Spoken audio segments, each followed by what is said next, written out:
Salam, hörmətli izləyicilər. Mən hüquqşünas Zaur Seyidzadə. Bugünkü videoda pensiyana bağlı vacib xəbəri nəzərinizə çatdıracağam. Eyni zamanda, hörmətli izləyicilər, sosial yardımla bağlı vacib xəbəri nəzərinizə çatdıracağam. Bundan da əlavə, hərbiçilərin uşaqlarına bağlı vacib xəbər nəzərinizə çatdıracağam. Sosial müavinətlərlə bağlı xəbəri nəzərinizə çatdıracağam, hörmətli izləyicilər. Yəni, hərbiçilərin uşaqlarına və sosial müavinətdən söhbət gedir. O barədə məlumat verəcəyəm. Pensiyaçıların işləməyi ilə bağlı məlumat verəcəyəm. İşləyən əyri olan şəxslərin yəni əyri yenidən təyin olmasına bağlı məlumatlar verəcəyəm. Baxın, eyni zamanda sosial yardım alan ailələrdə müəyyən hallar var ki, hansı ki, deyilir ki, sosial yardım dayana bilər. Məsələn, ailə üzvü üyəsini dəyişibsə, əgər bir sual verirlər ki, sosial yardım dayana bilər. Və yaxud ailə üzvü əskər gedibsə, eyni zamanda ailə üzvü ali təhsil müəssisəsini oxuyub bitiribsə, sosial yardım dayana bilər. Bu barədə məlumat verəcəm. Hörmətli izləyicilər, baxın. Və sizdən xahiş edirəm, videonu bəyənin, YouTube kanalına abunə olun ki, daha çox şəxsin bu barədə xəbəri olsun. Birinci pensiyayla bağlı o məlumatı nəzərdə çatdırın ki, yanvar ayının pensiyaları, yəni 2026-cı ilin ilk pensiyaları yanvarın 13-ü verəcəklər. Mən də əyri şəxs kimi, əyri arabasında olan şəxs kimi birinci qrup olduğum üçün mən də pensiya həmişə ayın 8-i 9-u alırdım. Artıq belə yerdə ayın 13-ü alacaq. Bu, Bakı şəhəri, Sumqayıt və Abşeron rayonun ərazisi üzrə aiddir. Hörmətli izləyicilər. Yəni, Əmək və Əhalinin Sosial Müdafiə Nazirinin qaynar xəttinin verdiyi məlumata görə. Güzəştli şərtlərlə və rayonlarda pensiyalar verəcək. Deməli, yanvarın 22-si.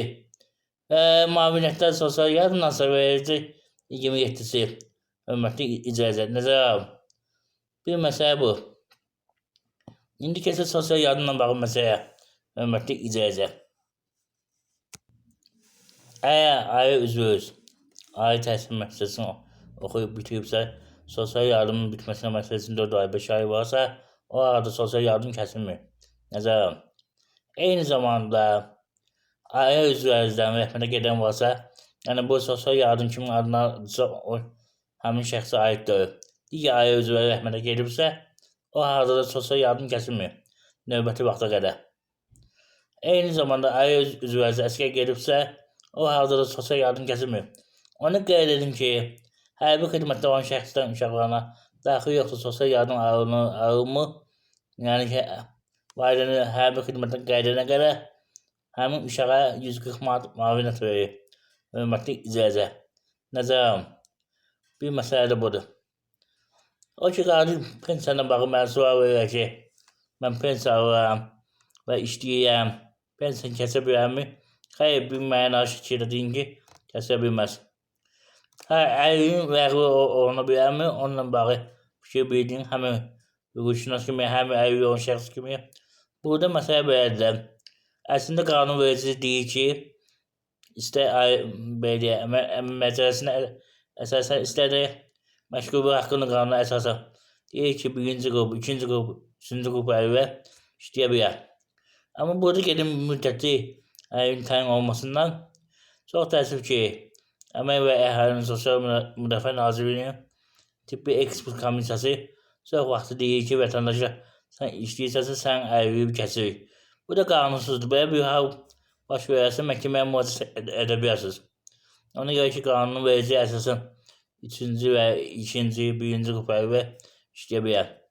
Yəni, indi hal-hazırda onu da deyim ki, 3-cü qrup, 2-ci qrup, 1-ci qrup anlayışı yoxdur.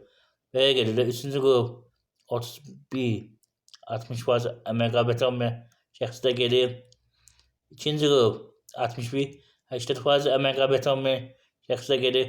Və 81-100% əmək qabiliyyəti olmayan şəxslər isə 1-ci qrup əyriyə gedir. Nəzərə alın. Əyri olan şəxslər gedir. Hörmətli izləyicilər. Yəni, əgər sizdə müddətsiz əyri təyin olunubsa, rahat işləyə bilərsiniz. Bundan bağlı problem olmayacaq. Amma o bilsin ki, dediyim kimi müddətli əyri ilə bağlı problem olsun.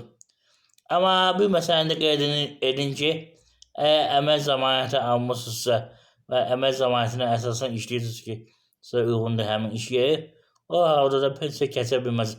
Nəzərəm, ümumiyyətlə sizin pensiya ilə bağlı, sosial yardımla bağlı, digər hüquqi məsələ ilə bağlı sualınız varsa, qeyd olunan telefon nömrəsində mənlə əlaqə saxlaya bilərsiniz. Sualınızı zəhmət olmasa WhatsApp-a səsini göndərin. Qeyd edin ki, mənim YouTube kanalına abunə olan şəxslər üçün telefonla və əyani hüquqi məsələlərin verilməsi hörmətli icazə 10 manatdır. Buna əlavə ərizədə yazıb e-mail, WhatsApp ünvanına göndərəm. Və sizin hamınızdan xahiş edirəm ki, mənə dəstək üçün kanala abunə olun. Hal-hazırda 4300 abunə çatmış ki, 10.000 olaq. Gəlin aktiv olaq, hörmətli icazə. Dəstək olaq bir-birimizə imkan daxilində.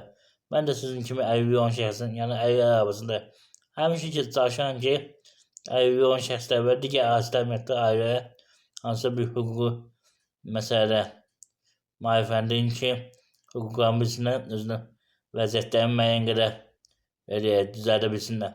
Hörmətli icazə. Onu da qeyd edin ki, əgər istəsiniz, gələn videoda məlumat verərəm ki, hərbi xidmətə möhlət hüquqları kimə verir və hansı halda və yaxud ki, hərbi xidmətdən azad oluna bilər. Əgər istəsiniz, bu barədə məlumat verərəm. Videonu bəyənin. Videoya elə 300 abunə yıxsa bu barədə məlumat verəcəm. Hörmətli icazə. 500 də bəyənmə.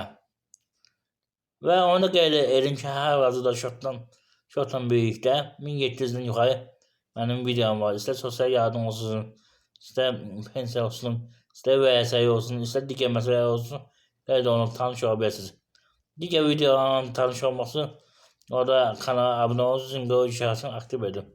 Diqqətinizə görə sağ olun. Sağ olun.